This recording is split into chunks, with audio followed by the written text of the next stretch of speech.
Good morning, everyone. It is Friday, October 13th, and this is an update on what's going on in Israel with their fight against Hamas. So far, 1,300 Israelis have been killed, 3,200 have been injured. This makes it the largest single attack against the Jewish population since the Holocaust, and it's actually the largest terror attack since 9/11. Hamas has fired 6,000 rockets into Israel from Gaza Strip. The death toll of Americans has grown to 27 and 14 are missing. Per the Gaza Health Ministry, 1,537 Palestinians have been killed and 6,612 have been injured.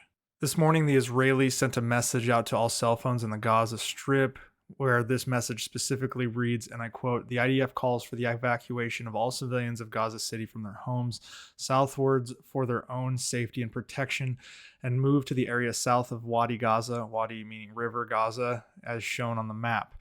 The Hamas terrorist organization waged a war against the state of Israel and Gaza is an area where military operations are taking place. This evacuation is for your own safety. You will be able to return to Gaza City only when another announcement permitting it is made. Do not approach the security fence of Israel. Hamas terrorists are hiding in Gaza City inside tunnels, underneath houses, and inside buildings populated with innocent Gazan civilians. Civilians of Gaza, evacuate south for your own safety and the safety of your families, and distance yourself from Hamas terrorists who are using you as human shields. In the following days, the Israeli Defense Force will continue to operate with significant force in Gaza City and will make extensive efforts to avoid harming civilians. This was the image that the Israelis sent to everyone on their cell phones showing the route that is going to be safe for them to cross. It is an evacuation route that the Israelis said will not be targeted by air or artillery strikes until at least after 8 p.m. local time. The end point of this route is Khan Yunis, and humanitarian missions in the region are also advised to evacuate.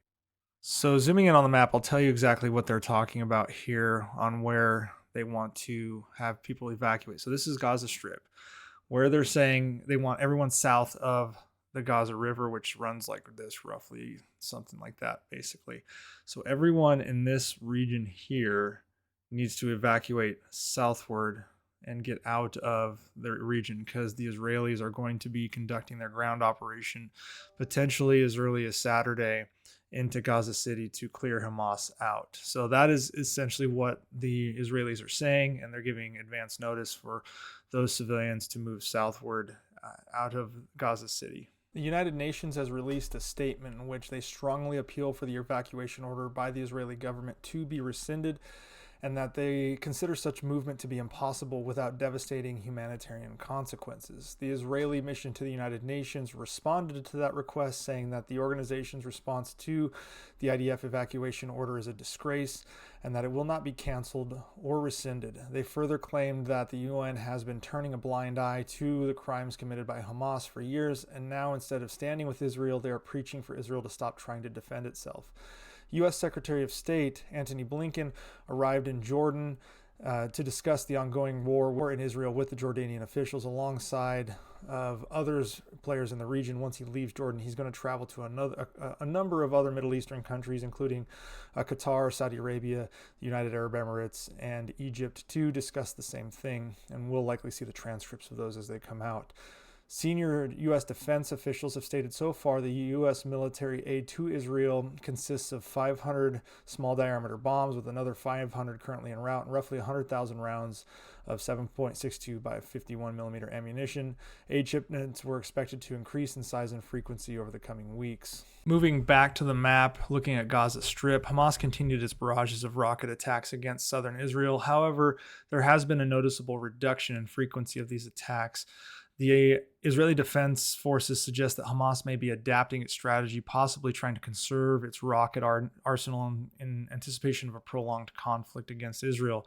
As the war escalated since its inception a few days ago, or 6 days ago at this point, Israeli intelligence has assessed that both Hamas and the Palestinian Islamic Jihad have now expended approximately a third of their combined rocket reserves. Also, Hamas seems to have moderated its infiltration activities into Israeli territories, meaning that they just have slowed significantly. On October 12th, a small arms clash was recorded between Palestinian militants and Israeli forces along the northern part of the Gaza border up in this region here.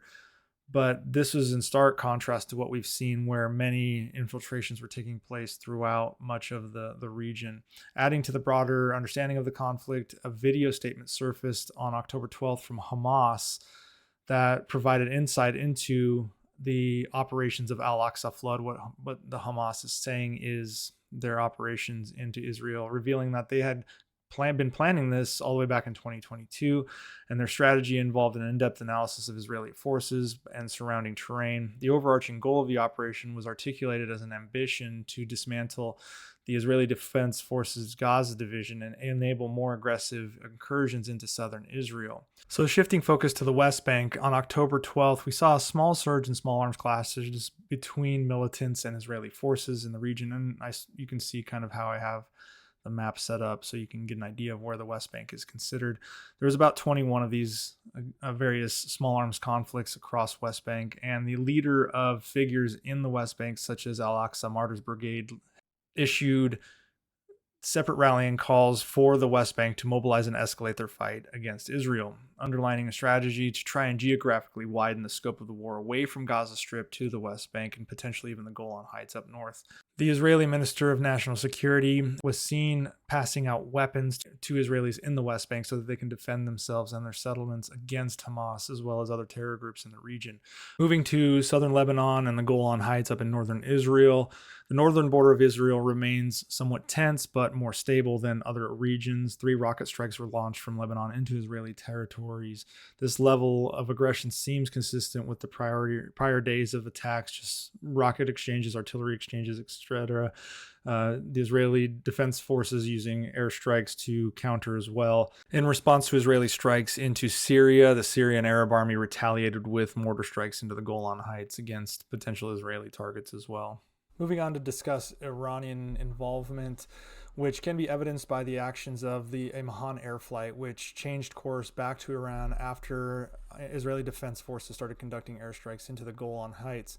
The United States has previously imposed sanctions on Mahan Air for its alleged role in transporting military personnel and supplies on behalf of the Iranian Republican Guard Corps, Quds forces, to Syria's various different militant groups, which also funnels into Hamas. Tensions further escalated when an unidentified Iranian official hinted at the possibility of orchestrating proxy attacks against U.S. forces in Iraq and Syria, contingent on the U.S.'s action concerning Iranian financial assets, which were frozen. That $6 billion that we gave Iran to release various hostages and whatnot was frozen in South Korean banks because of what has been taking place with regard to Hamas in Palestine.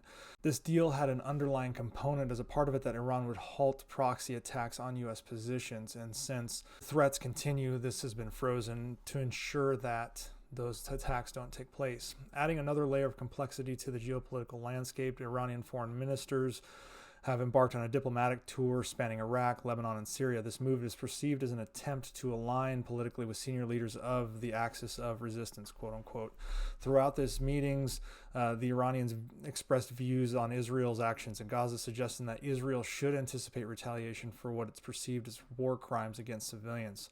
Furthermore, Iran seems to be on a mission to consolidate Muslim nations against Israel. A series of phone calls between senior Iranian officials and foreign leaders underscore this agenda, notably calls between the Saudi crown prince as well with Iranian officials, which marked a significant diplomatic development, given this is the first interaction between Iran and Saudi since they mended their relations back in March of this year. Iran's historical pattern suggests its efforts to position itself as a champion of the Palestinian cause, rally Muslim countries, and oppose Israel just continues to show through with their efforts.